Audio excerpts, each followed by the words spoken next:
Assalamualaikum dan selamat sejahtera kepada Puan Izzah dan rakan-rakan sekalian. Baiklah, hari ini saya Murni Atira bersama rakan kumpulan saya iaitu Nurul Auni dan Nur Nadia akan membentangkan mengenai usaha-usaha ke arah integrasi nasional. Sebelum itu, apa itu integrasi nasional? Integrasi adalah suatu proses mewujudkan satu identiti nasional dalam kumpulan yang terpisah dari segi kebudayaan, sosial dan lokasi dalam sebuah unit politik. Manakala integrasi nasional merupakan satu proses dinamik yang merapatkan masyarakat antara negeri dan wilayah bagi membentuk satu bangsa Malaysia yang mempunyai identiti sendiri berteraskan perlembagaan persekutuan dan rukun negara. Seterusnya, kami akan membincangkan tentang usaha-usaha yang telah dilakukan oleh pihak kerajaan untuk memupuk atau membina integrasi nasional di negara ini. Jadi, pihak kerajaan ini telah menjalankan pelbagai usaha di peringkat dasar awam melalui pelbagai program dari pelbagai aspek. Antaranya adalah melalui program penggunaan bahasa kebangsaan.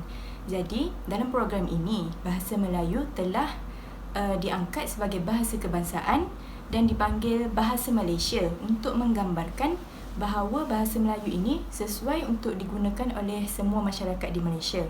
Selain itu, dari segi aspek kepercayaan dan agama, pengiktirafan dalam perlembagaan dan rukun negara yang menjamin kebebasan menganut dan mengamalkan agama dan kepercayaan setiap etnik masing-masing. Jadi, melalui pengiktirafan ini, masyarakat di Malaysia bebas untuk menganut sebarang agama yang mereka percaya atau mereka inginkan untuk mengelakkan rasa dikongkong atau rasa ketidakadilan dalam kalangan masyarakat.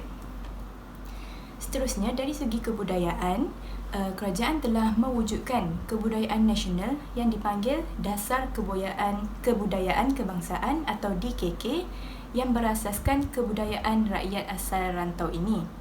Seterusnya, kerajaan juga telah melaksanakan usaha dari segi sukan atau kesukanan yang menggalakkan penganjuran sukan yang menjurus kepada perpaduan kaum seperti sukan di peringkat komuniti.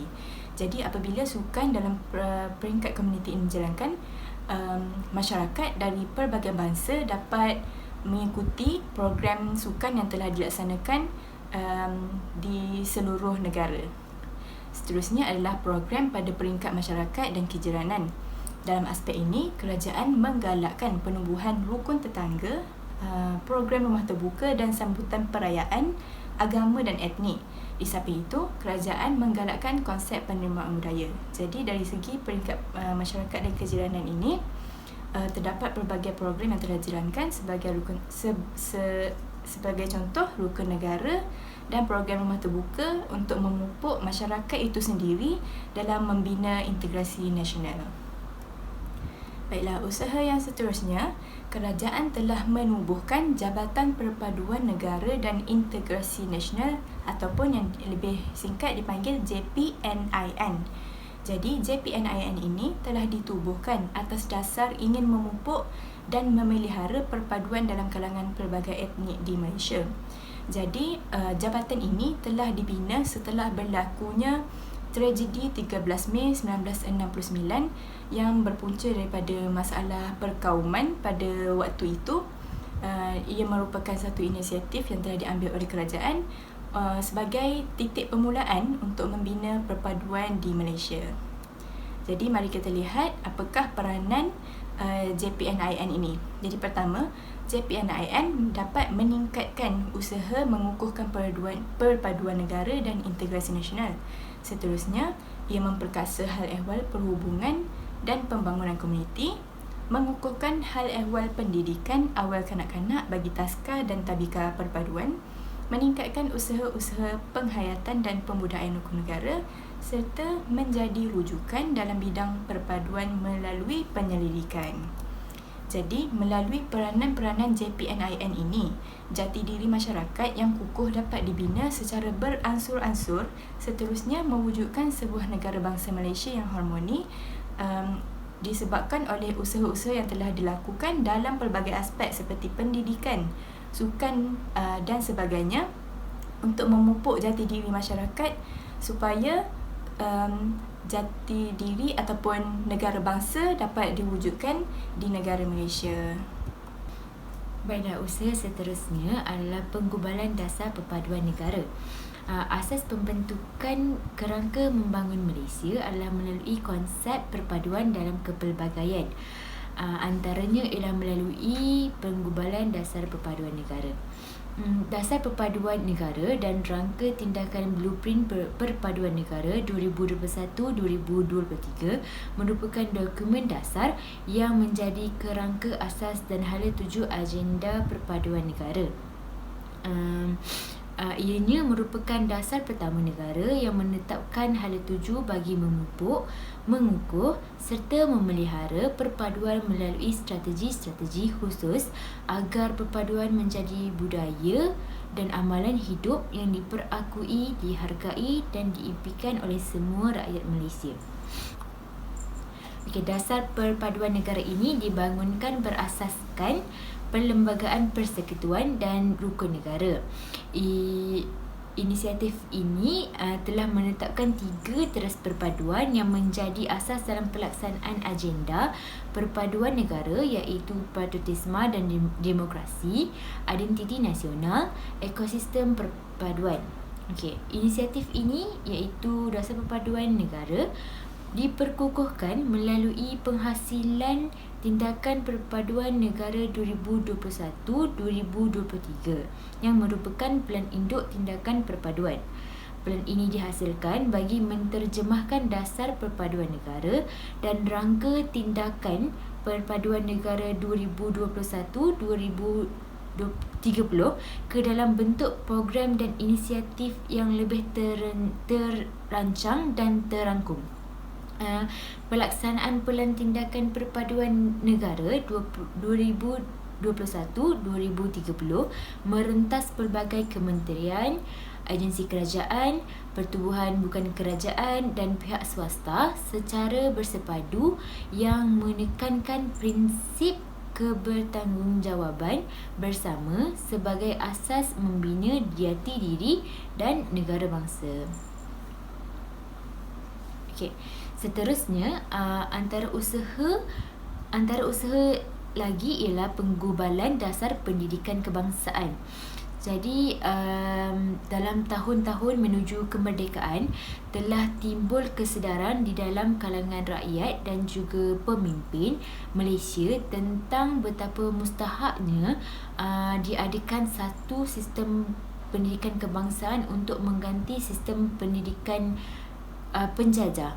Jadi, selepas timbul kesedaran ini, satu dasar pendidikan pelajaran kebangsaan telah lahir melalui Penyata Razak 1956 dan dimaktubkan dalam Ordinan Pelajaran 1957.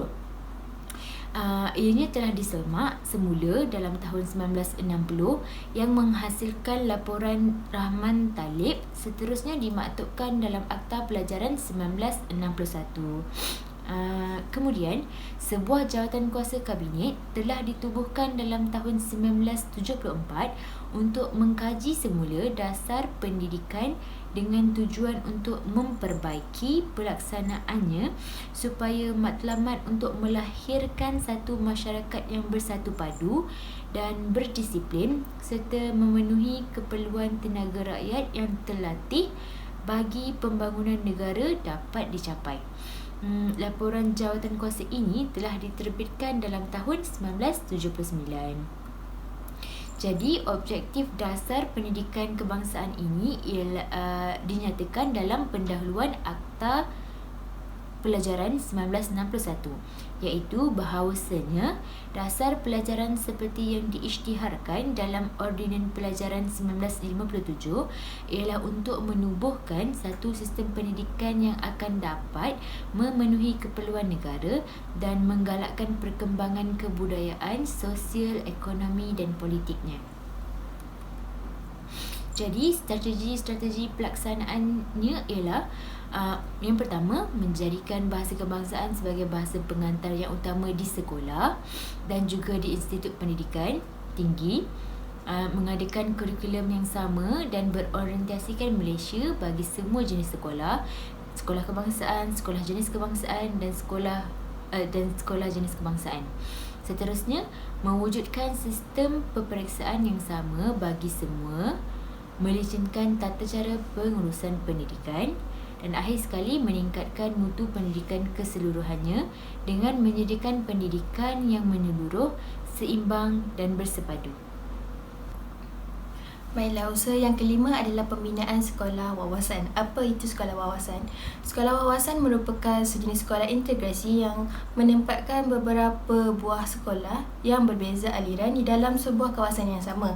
Sekolah wawasan ini diluluskan oleh Kabinet pada tahun 1997 dan dalam konsep ini sekolah wawasan iaitu SK, Sekolah Jenis Kebangsaan Cina SJKC dan Sekolah Jenis Kebangsaan Tamil SJKT akan ditempatkan dalam suatu kompleks sekolah yang sama, yang mana setiap murid dari sekolah-sekolah tersebut akan berkongsi kemudahan dan prasarana sekolah yang sama seperti padang, kantin dan koperasi sekolah yang sama.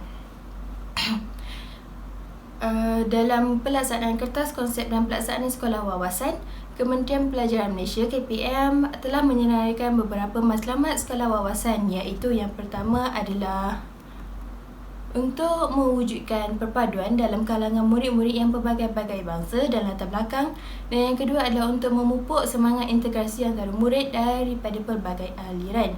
Secara umumnya, konsep sekolah wawasan ialah usaha untuk melahirkan sebuah anak bangsa Malaysia yang lebih bersifat cintakan negara dengan menyatukan sekolah dalam satu sistem pendidikan yang seragam, yang dahulunya terasing antara satu sama lain, bagi mewujudkan zat pertembungan etnik dalam satu ruang yang sama. Sehingga kini terdapat kira-kira dalam 5 buah sekolah wawasan yang telah berjaya diwujudkan, iaitu dia terdapat di 4 buah negeri, 2 di Perak, 1 di Kedah, 1 di Pulau Pinang dan 1 di Selangor. Kewujudan sekolah tersebut mampu mencapai integrasi perpaduan kaum sekaligus menjadikan jalan penyelesaian kepada masalah perpecahan rakyat di negara kita. Rakyat yang terbiasa dalam hidup dalam dunia berasingan sejak zaman sekolah, itu jelas boleh dilihat dalam kalangan muda-mudi remaja yang mana mereka suka menghabiskan masa hujung minggu mereka dan melakukan aktiviti beriadah sesama kaum mereka sendiri. Bersesuaian dengan falsafah pendidikan negara yang menitik beratkan keharmonian dalam proses penimbangan ilmu, maka institusi pendidikan peringkat rendah merupakan salah satu wadah yang sesuai bagi kerajaan merealisasikan matlamat ini, iaitu untuk menyatu padukan etnik. Sekolah wawasan yang telah diwujudkan ini berpotensi merealisasikan ke arah melahirkan generasi yang menghargai perpaduan dalam masyarakat majmuk. Dengan adanya sekolah wawasan ini, sikap diskriminasi, prejudis daripada setiap kaum yang ada di Malaysia dapat dihapuskan dan setiap murid dapat berinteraksi dengan lebih berkesan. Hal ini seterusnya akan dapat memastikan murid dapat belajar dengan bersikap lebih terbuka, dan secara tidak langsung kita akan dapat melahirkan generasi yang dapat menerima integrasi kaum dan perpaduan yang utuh di antara semua kaum. Seterusnya, usaha yang terakhir adalah pembentukan Malaysia Madani. Pembangunan Malaysia Madani iaitu seiring dengan usaha pembentukan identiti nasional. Pelaksanaan strategi Fokus di bawah teras ini akan menyemarakkan sikap saling hormat, menghormati sesama rakyat, menyuburkan sifat ihsan, peduli dan kasih sayang dalam setiap anggota masyarakat, dan yang ketiga, menyemarakkan sifat kebertanggungjawaban mempertahankan kedaulatan negara. Pembinaan Malaysia Madani ini akan menjadi norma sosial dan budaya masyarakat Malaysia dan menjadi lambang identiti nasional bangsa Malaysia. Di bawah pembangunan Malaysia Madani telah terbentuk suatu program yang diberi nama Program Kembara Perpaduan Malaysia Madani. Ia adalah suatu inisiatif melalui Belanjawan 2023 dalam usaha memperkasa agenda perpaduan negara serta integrasi nasional. Program ini selaras dengan ikhtiar ke-11, iaitu menjamin keharmonian dan perpaduan rakyat. Pelaksanaan program di bawah Kembara Perpaduan Malaysia Madani akan menggunakan World of Government Approach, iaitu kerjasama antara agensi kerajaan merentasi sempadan portfolio dalam meneraju agenda perpaduan negara yang selari dengan pembangunan Malaysia Madani. Program ini dijangka akan membawa impak yang besar kepada seluruh lapisan masyarakat, yang mana pelbagai pengisian program telah dibina bagi memperkukuh jalinan muhibah dan ikatan perpaduan masyarakat yang majmuk di Malaysia. Dalam kepelbagaian dan mengamalkan perpaduan dalam kepelbagaian dan mengamalkan nilai toleransi dalam membina masyarakat madani yang bersatu padu dan berdaya saing. Baiklah, program ini akan dilaksanakan menerusi 3 buah kluster utama, iaitu yang pertama adalah semarak kenegaraan, yang kedua semarak perpaduan dan yang ketiga adalah program komuniti rahmah. Apa itu semarak kenegaraan? Ia adalah sebuah program yang dilaksanakan bagi memupuk semangat kekitaan dan kebersamaan dalam kalangan masyarakat melalui usaha memartabatkan rukun negara. Ia dirangka bagi memupuk semangat jati diri dan cintakan tanah air. Manakala yang kedua, program semarak perpaduan, iaitu bertujuan untuk meraihkan perbezaan dalam kepelbagaian melalui elemen seperti kebudayaan, pendidikan dan juga rekreasi. Dan kluster yang ketiga adalah program komuniti rahmah, iaitu memberi pendekatan untuk memangkin kesejahteraan serta keharmonian komuniti meliputi aspek ekonomi, pendidikan, agama, kesihatan, kenegaraan, kebudayaan dan juga alam sekitar. Kerangka yang berteraskan rukun negara dan perlembagaan persekutuan ini akan menjadi garis panduan untuk kita memastikan matlamat untuk menyemarakkan semangat perpaduan dalam kalangan rakyat akan tercapai. Dengan itu, tamatlah pembentangan kami pada hari ini. Sebelum kami mengakhiri pembentangan ini, kami buka sesi soal jawab kepada saudari-saudari yang mempunyai sebarang persoalan. Saya ada satu soalan. Apakah peranan masyarakat dalam membina integrasi nasional? Baiklah, terima kasih kepada saudari yang telah bertanyakan satu soalan yang sangat menarik. Jadi, pada pendapat saya, sebagai masyarakat, kita perlulah sentiasa ataupun saling bergaul antara satu sama lain dalam menjalankan aktiviti seperti perayaan dan gotong royong. Pergaulan ini haruslah melibatkan bukan sahaja daripada kalangan bangsa kita sendiri, tetapi juga bangsa lain seperti Melayu, Cina, India dan sebagainya. Sebagai contoh, pada musim perayaan, kita bolehlah saling menjemput jiran tetangga kita yang dari pelbagai kaum, serta kita sendiri perlu merajinkan diri untuk berkunjung ke rumah jiran tetangga kita yang berlainan bangsa pada hari perayaan seperti Hari Raya Aidilfitri, sambutan Tahun Baru Cina serta perayaan Deepavali. Dan sewaktu kita berkunjung ataupun menjemput bangsa lain datang ke rumah kita untuk perayaan, kita haruslah menghormati perbezaan masing-masing, terutamanya dari segi kepercayaan, amalan dan juga budaya mereka. Hal ini adalah untuk mengelakkan salah faham. Selain itu, seperti yang saya ada sebut sebelum ini, masyarakat boleh melibatkan diri dalam program atau aktiviti rukun tetangga. Apabila masyarakat berbilang kaum melibatkan diri dalam program rukun tetangga ini, perpaduan dapat dibina. Ini kerana rukun tetangga ini merupakan salah satu program sukarela yang bertujuan untuk membantu dalam membangunkan masyarakat setempat di negara kita, iaitu Malaysia. Rukun tetangga dapat menjadi wadah untuk memperkuat komunikasi dan hubungan baik antara tetangga. Jadi dengan interaksi secara teratur, mengadakan pertemuan serta saling berkomunikasi, rukun tetangga ini dapat membantu membangun rasa saling percaya, hormat menghormati dan saling mengenali antara satu sama lain dengan lebih baik. Baiklah, saya ada satu soalan nak tujukan kepada saudari-saudari pembentang.